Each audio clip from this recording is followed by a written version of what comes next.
Hello, and welcome to the Wine Enthusiast Podcast, your serving of drinks, culture, and the people who drive it. I'm Sarah Ventura, Digital Managing Editor here at Wine Enthusiast. We've been hearing a lot recently about the struggles faced by the wine industry and concern for the many businesses within it. There are all kinds of factors contributing to what some, not all, consider a crisis. Consumer preferences have shifted for a variety of reasons. There's oversupply in many regions. Costs are rising and tariffs are adding insult to injury. One of the main scapegoats, however, is Gen Z. But are the kids really to blame? Wine Enthusiast contributor Kate Dingwall has been exploring the topics for us in depth over the course of the past year. She dug into reports outlining why they may or may not be drinking less than previous generations. Turns out those findings are not what many think. She's also talked to Gen Zers, aka folks born between 1996 and 2012, to get their take on what they want to drink. Dingwall shares her findings with us on this week's episode. But it feels a bit ridiculous to have a conversation about Gen Z without a Gen Zer in the room. So we asked Jess Drury, founder of Whiny Baby, to join us. With no previous experience in the wine industry, Drury, who is now 27 years old, launched her playful, approachable wine brand, a brand that celebrates the overly emotional reputation of her generation and nods to those who are babies on their wine drinking journey, back in 2020. She's been incredibly successful, landing major partnerships, getting into big box retail stores like Target, Total Wine, and Bevmo, and makes regular media appearances. If anyone knows Gen Z in wine, it's her. So listen to find out if the latest wave of generational panic is really what it's cracked up to be. We've been hearing a lot about troubles in the wine industry, declining sales, growing anti-alcohol movement, tariffs, oversupply, boomers, and what many are saying is Gen Z's failure to launch. So, Kate, can you fill us in a little bit on what is the current state of the wine industry right now? So the issue is we're in this perfect storm of circumstances. There was this global health pandemic that kind of came in and forced people to be a little bit more conscious about their consumption and what they're doing with their bodies. And subsequently, there's been this huge anti-alcohol, be it neo-prohibitionist movement that's increasingly loud. And because of this, drinking is down across not just Gen Z, but all demographics. This year's Silicon Valley Bank State of the Wine Industry report also showed that there's a lot of these internal crises within the wine industry. There's these tariffs and other global supply chain lags that are slowing down sales and increasing the cost of just doing business in wine. Inflation has also driven up the cost of drinking wine and going out. The cost of a martini is $20 that day, and it just doesn't these days, and it doesn't make it very enticing to go out and grab a glass of something with your friends. And then there's the oversupply of grapes and wine that's really burdening the West Coast. There's too much wine and not enough people drink them. So it's a pretty tough time to be in the wine industry, regardless of your age.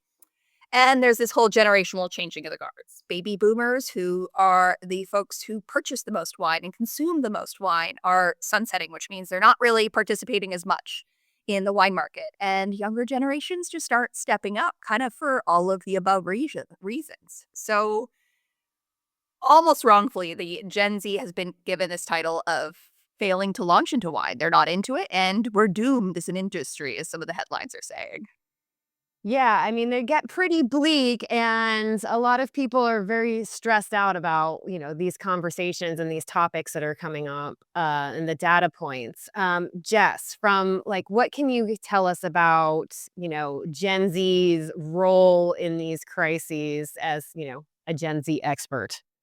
Yeah, well, it's interesting. I think that I'm in a really unique position of I am very much in the core industry. I create a product that is produced for the masses and is scaled in major big box stores. But at the same time, I am a Gen Zer myself. I have no history in the wine industry, and my path to wine is about as organic as it comes. I was 22 years old living in LA, walked into a grocery store because I had a first date and he asked me to bring a bottle of wine.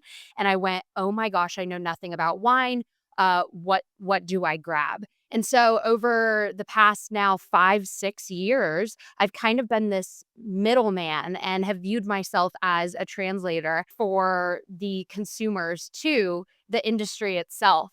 And it's interesting. I had no idea that the industry believes that we are the problem, right? And so I think first and foremost, that's the issue right there. I don't think it's a generational problem. I think it's super layered and complex. But I view this whole, oh, Gen Z doesn't, like wine, completely false. But I also think it's kind of the same as going, oh, this generation doesn't, they're not interested in buying a home. Okay, well, that's not true. We would love to buy a home. There's just a lot of reasons why we aren't yet, right? And so I think first and foremost, it's the industry itself diversifying. And I think it's always refreshing to see people like you guys, like myself, that have different backgrounds that come into an industry that tends to be a little incestual. Yeah, completely. I mean, I feel like we hear all of these reasons, like Gen Z doesn't want to buy homes or they're not doing this. Or, I mean, for me, a millennial, I think avocado toast was the issue that got blamed on a lot of these things, or was the culprit for a lot of these issues. I mean, when the industry folks are talking about the reasons that Gen Z isn't drinking wine or isn't drinking as much, like, what is the idea? What are they saying? So the industry reports, and I'll kind of reference, be it both the Silicon Valley Bank report and a recent report from Rabobank, say that while Gen X reports for 27.5% of alcohol spending, millennials and baby boomers are at 25.5%, Gen Z sits at 3.6%, which is a big gap, but they also aren't really considering that Gen Zs are largely underage. Like the generation falls between 14 and 28. And there's all these other kind of data points that reports love to sit on, be it there's these anti-wine tendencies because there are so many wonderful products in the alcohol space now, be it like hard seltzers or canned wine spritzers or low ABV beverages. And then outside of the alcohol space, there's marijuana. Gen Zs just have a wonderful selection of things to pick from. And yeah, those are technically anti-wine tendencies, but I guess there's just a wonderful glut of things to choose from. So that tends to be one of the biggest movements. And then there's also the health conscious part. Coming out of the global pandemic, everyone's a little bit more health conscious, but Gen Z are also very, and I'm speaking very like broadly to the studies that are coming out, more conscious about sustainability and where things are made and who's making their products and what's actually going into those products, which should be an exciting point for people in wine, because wine is an agricultural product, but wine is also an alcoholic beverage. So there's kind of these dualities going on. My favorite thing about all these reports, and Kate, agree with everything you just said, but I think the major thing that the industry isn't recognizing, I heard a podcast from Scott Galloway recently where he was saying, drinking's down, teen pregnancy's down, DUIs are down. Now, no part of me is saying that people should go out there and get pregnant and drink irresponsibly, but the real issue is socialization is down. And I even see it in my own life. I work completely remote, and it's, one of my biggest pain points. Before I entered the wine industry, I was at Red Bull, which I take a lot of my, beverage marketing mindset from what Red Bull's done and how they've managed to make themselves relevant in areas where why would a energy drink be relevant in this space, but they've successfully done it, right? And so I think the issue with the wine industry is I think it was in the SVB report. Rob said, they'll see that they like wine, they just don't know it yet. And I'm of the belief that it's the wine industry's responsibility to own the occasions where they're introduced to wine as well, not just own the product. Well, I think that's a funny thing about the conversation too, because I mean, what is the exact age demographic, like ages of Gen Z right now? You said They're it's kind four. of in two groups. Yeah, and many of them are underage. So I think the idea that Gen Z is a problem, posing a problem for the wine industry, is kind of funny because if I look back to my underage drinking days, which I'm from Florida, so there were many of them, I was drinking like white Zinfandel out of a red Solo cup with ice, thinking it was super classy and didn't know anything about wine. White Zinfandel is great, nothing wrong with it. Um, A so disclaimer. yeah, yeah. And I think even Kate had said, don't know which article it was, that Kate, you had said, like, people don't have like house parties anymore, like in high school, and the ways that they may, or college, but the ways that they may be introduced to wine more organically just aren't happening. Especially given the pandemic, like, that's such a huge it's, what, 3 years of isolation and odd drinking, and that a lot of that came to head when Gen Zs were going through high school and college, and they missed a lot of those opportunities to just get introduced to wine. And even the younger generation, the Gen Zs are, like, in high school, and they have cell phones, and their parents know where they are, and everything is publicized on social media, and it's just, like, not really a circumstance that you wanna be drinking a lot. Well, and even so, how many young people, even back pre-social media, were drinking wine? I mean, I guess, maybe those like boxed wines were pretty popular at one point in time. I know that there's like a new wave of them, but it does seem a little funny to me that young people are being blamed for not drinking wine because I think if you, and correct me if I'm wrong, I assume if you were to look back at millennials at the same age, they probably weren't drinking, we weren't probably drinking a lot of wine. I worked in wine from, like, 25 on, and I didn't even actually start buying a lot of wine till I was, like, 30. No, honestly, and same. I'm in the position I'm in. I'm 27 right now, so I'm an elder Gen Zer. But even that, my friends are just now dipping their toes into wine. Well, and I think that's another point that seems to get overlooked oftentimes in these reports. I know Kate reported on this on that Rabobank study that, it's not that Gen Z is not spending money on wine and alcohol. They just don't have very much money to spend. Can you tell us a little bit more about those findings? Yes, a lot well, there's a lot playing into it at the moment. Obviously, inflation is impacting everyone, not just Gen Z, and it's raised the price of going out, buying alcohol, and it's really affecting Gen Z who should be able to go to the bar with 20 bucks and have a really nice time, but it's kind of affecting everything. And Jess, I know you can probably speak to this more as you're in that demographic, but it's really changing the way people get introduced to wine and are being kind of indoctrinated into the wine industry. It's interesting. I'm in this, again, unique position of I'm learning every day as I go, and I try to share those learnings with my community and consumers that purchase my product and that are new to the category. When I first started, I launched with a cab and a Chardonnay because I had absolutely no, I literally Googled what are the top varietals, right? And then now we have, 3 blends, which to me are the perfect kind of introductory to a wine drinking journey. But when I launched those blends in stores, I had no clue that they wouldn't be merchandised all 3 together. And so there's complexities that I think the industry doesn't dive deeper into, like when you go to purchase wine at a store where it's accessible, and convenient, where you're picking up your regular groceries, how is the wine formatted? How is it laid out? And is it a way that an everyday person can understand? And when I first started my wine drinking journey, I had no clue the difference between varietals. And so that alone is a difficult barrier to entry. It's tough with the cost of the barrier entry to wine these days because if you look at the mid price of tasting in Napa, it's pushing $100. I think it's like 85. So the cost of, grabbing your girlfriends together or your friends together and going down to the valley and tasting through a bunch of wineries isn't really accessible to anyone but people who are in that kind of upper price bracket. So it's Right. not like you can just go taste through some things, find what you like. It's not very accessible.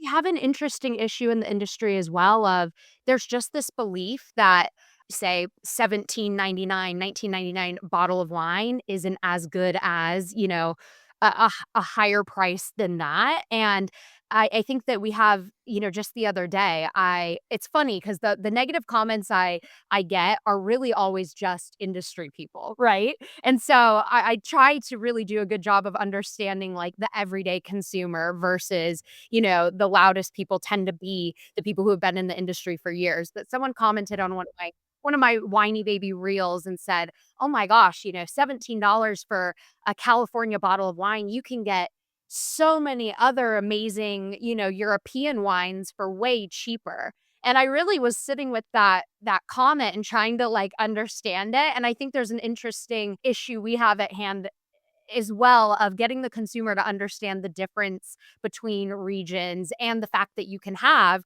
really great California wine. Yeah, and I think that the price thing, I mean, another thing that comes up is that Gen Z is very, health conscious and eco conscious. The Wine Market Council recently released a report on, why consumers really buy eco friendly wines. And, they looked at generational differences and found that boomers tend to go more for like environmental reasons and that Gen Z goes for more health reasons. But there have also been contradictory sort of studies or reports on like how interested in like health Gen Z is when it comes to drinking wine. What are your thoughts on that, Jess?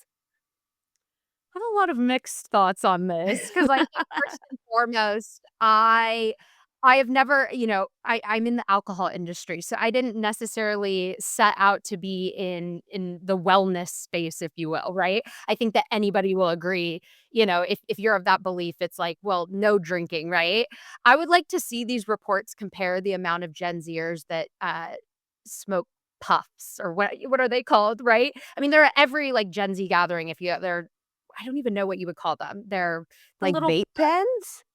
they're not they're like, they're squares. This is so embarrassing that I can't even name it. Maybe they're jewels or I don't know, the little puffs, right? So it's Okay. like, I'm just not seeing a generation that is, like, healthier and morally superior. I don't really buy into, uh that narrative personally. What I do think that this generation cares about is we have more access to information than any other generation. So I do think we look at all of our products more in depth and we care about where they come from.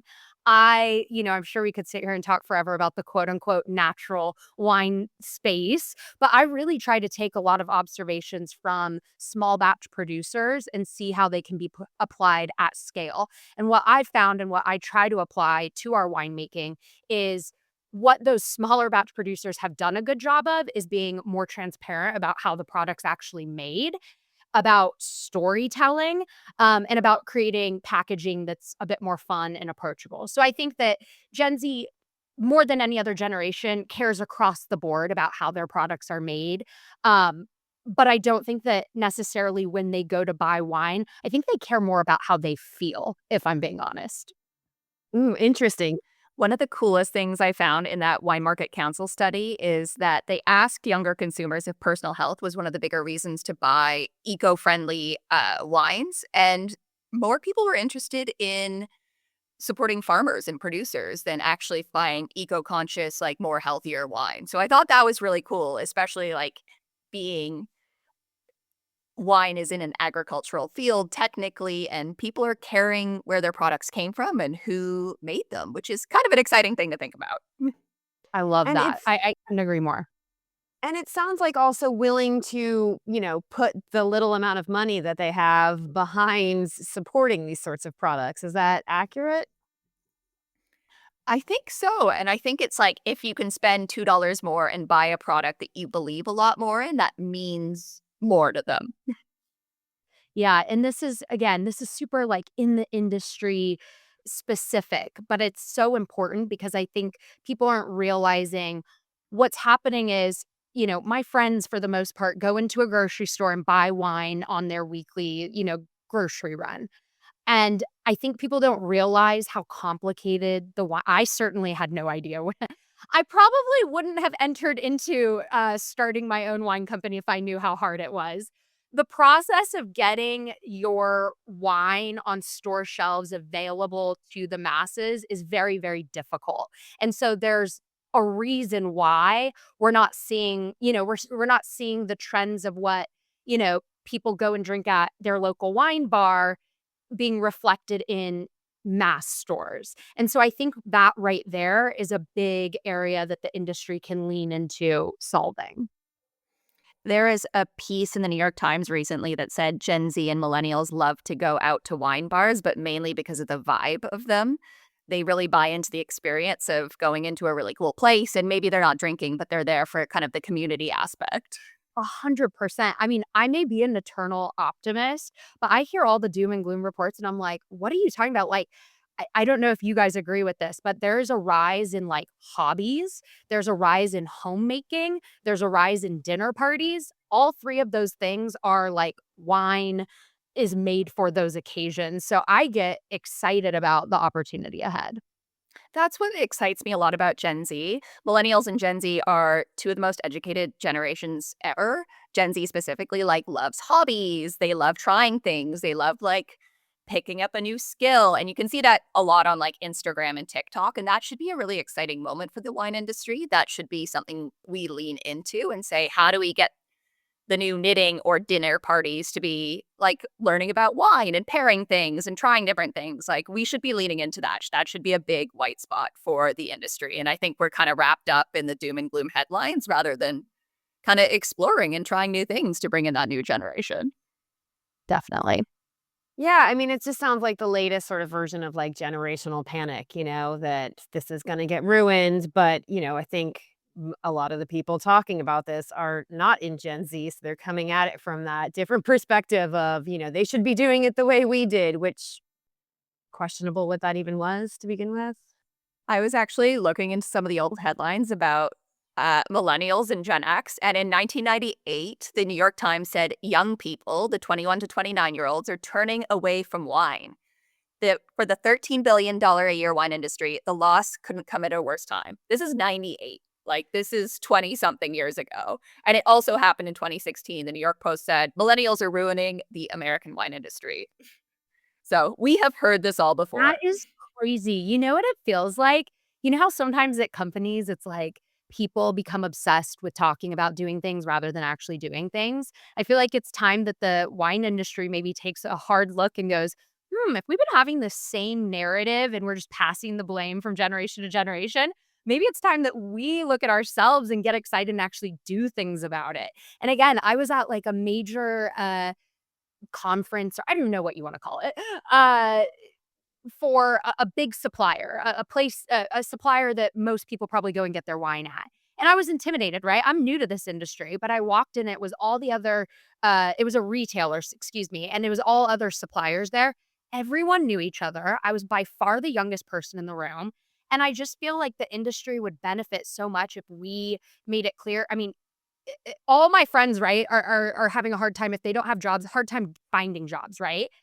I don't feel like the wine industry is even seen as an industry that someone who doesn't have a niche of wine could go into as a career. And we need like diversity of people in the industry as well. And I think that will only help in what's communicated to consumers. Yeah. And so, I mean, in order to adapt to, a changing of the guard, what do you both think the industry needs to do to bring more Gen Zers into the fold as they come of legal drinking age? I think Jess had a really good point about diversity.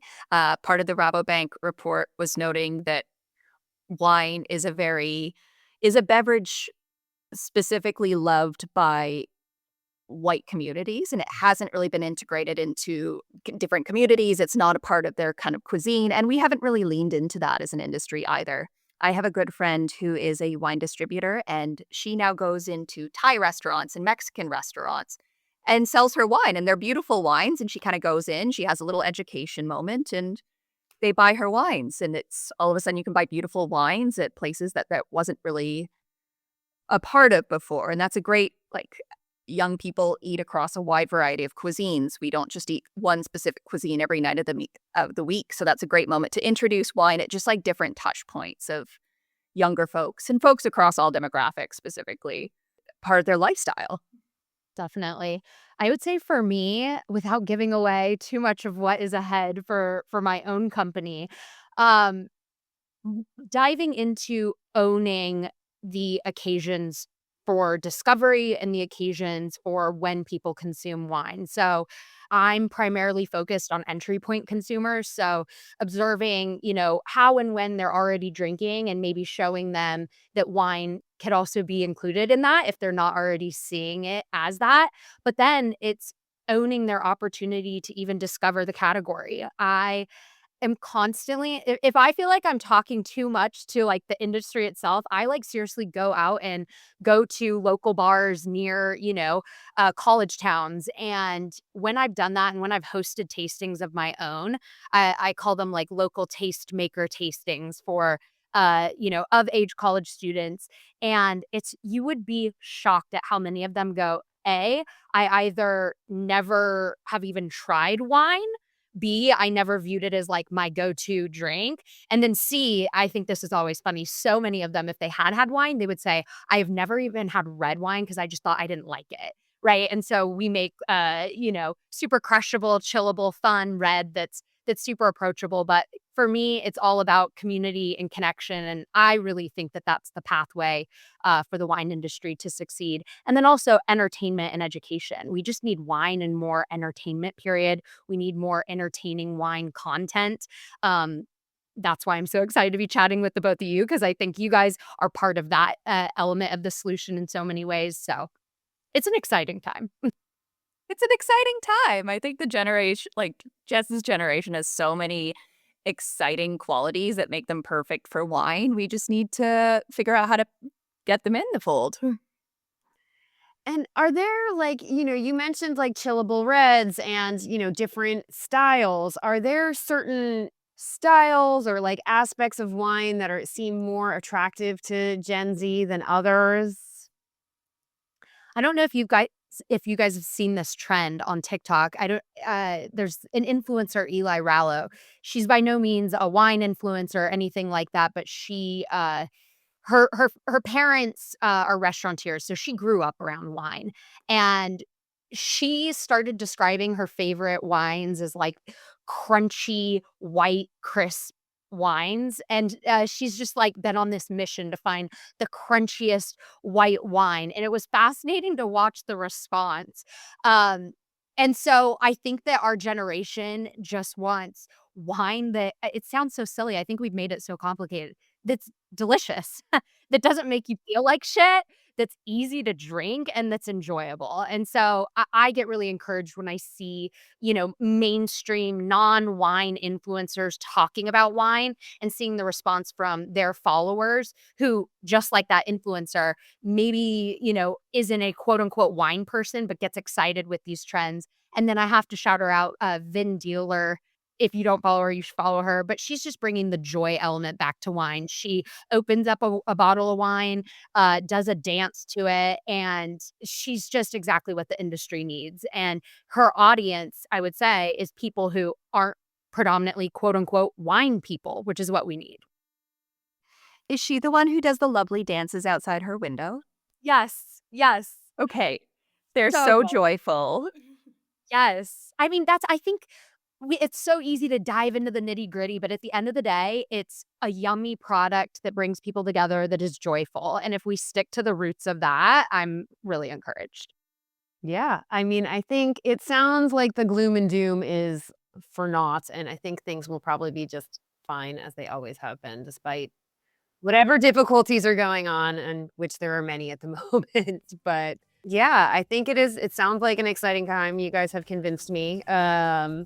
So yeah, I really appreciate having you on the Wine Enthusiast podcast. Thanks so Thanks, much for Sarah. having me. It was fun. Thank you. It turns out Gen Z probably isn't the nail in the coffin for wine. Are you surprised? We'd love to know. You can email us your comments and questions at podcast@wineenthusiast.com. Remember, you can subscribe to this page on Apple, Spotify, and anywhere else you listen to your favorite shows. You can also go to wineenthusiast.com/podcast for more episodes and transcripts. I'm Sarah Ventura. Thanks for listening.